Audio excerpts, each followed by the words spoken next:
Hi, I'm Dr. Robert Mather, and today I'm going to talk about the overjustification effect. And so, to understand the overjustification effect, we need to start off by learning about intrinsic and extrinsic motivation. And so, intrinsic motivation is when a person is motivated to do something because they enjoy doing it. So, maybe going to school because you like school. Extrinsic motivation is when somebody's motivated to do something because they're receiving some compensation from outside of them, like maybe mom's paying someone to make good grades, so that's why they're going to school.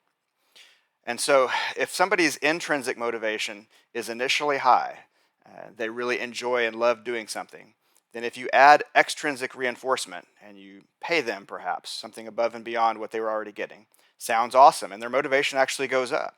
But then if you take away that extrinsic reinforcement, their intrinsic motivation doesn't go back to where it was to begin with, which was initially high in this case. It goes back much lower.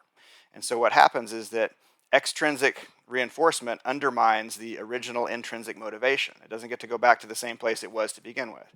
So the example I used to give is when I was a professor. So when I was a graduate student, I taught classes for very little money, and I loved doing it. I loved doing research. I loved teaching. That was great. And then when they paid me a salary to do it as a faculty member, I thought that was even better, right? I had high intrinsic motivation.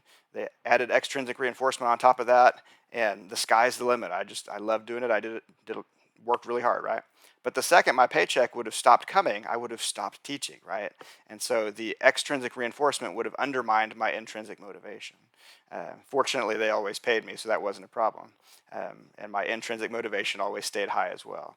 Anyway, so be careful and understand that if you've got a good thing going and somebody's intrinsically motivated to do something, then by adding extrinsic reinforcement, if that goes away, then you have now created kind of a new model in their mind of motivation.